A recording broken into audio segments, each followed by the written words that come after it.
Dark psychology. পুতুল খেলা দেখেছেন কখনো? পুতুল নাচ? পুতুলকে যেভাবে ইচ্ছা সেভাবে নাচানো যায়। যেভাবে ইচ্ছা সেভাবে চালানো যায়। দেখেছেন নিশ্চয়ই। বিনোদনের জন্য আমরা এটি করে থাকি। অর্থাৎ নিজেদের সুবিধার জন্য। ঠিক তেমনইভাবে আমাদের আশেপাশের লোকজন আমাদেরকে তাদের ইচ্ছামতো চালাতে চায়, তাদের ইচ্ছামতো করাতে চায়। নিজেদের সুবিধার জন্য আমাদেরকে ব্যবহার করতে চায়। এক কথায় নিজেদের স্বার্থ হাসিল করতে চায়। এটার জন্য কিছু উপায় বা কৌশল ব্যবহার করা হয়, যা দ্বারা মানুষের মন ও আচরণ প্রভাবিত হয়। এটি সাধারণত প্রতারণা, মানসিক নিয়ন্ত্রণ, ভয় সৃষ্টি, আবেগের দুর্বলতা কাজে লাগিয়ে মানুষকে প্রভাবিত করার কৌশল। এই কৌশলগুলো হচ্ছে ডার্ক সাইকোলজি। ডার্ক সাইকোলজি বা অন্ধকার মনস্তাত্ত্বিক। অন্ধকার বলতে নিষিদ্ধ বা অনৈতিক। এর মাধ্যমে মানুষের ক্ষতি করা হয় কিংবা মানুষের থেকে সুবিধা বের করে নেওয়ার জন্য এটি কাজে লাগানো হয়।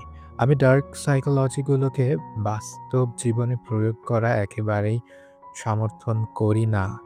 এটি ইসলাম ধর্মে সম্পূর্ণ হারাম। কারণ ডার্ক সাইকোলজি হচ্ছে অন্যের সাথে প্রতারণা করার শামিল কিংবা অন্যের মনে বিভিন্নভাবে ছোট থেকে শুরু করে বড়, বড় ধরনের আঘাত করা হয় এর দ্বারা।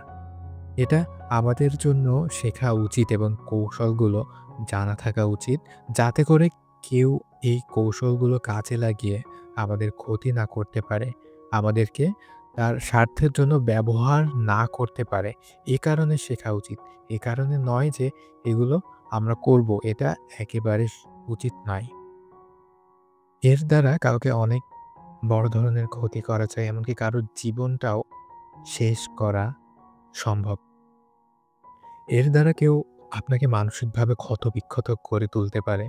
আপনার জীবনটাকে বিষিয়ে তুলতে পারে।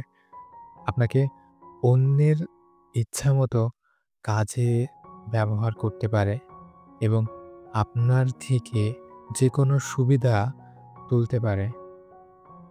আমাদের মানসিক দিকটা কিংবা মনের দিকটা সম্পর্কে আরো সচেতন হওয়া উচিত।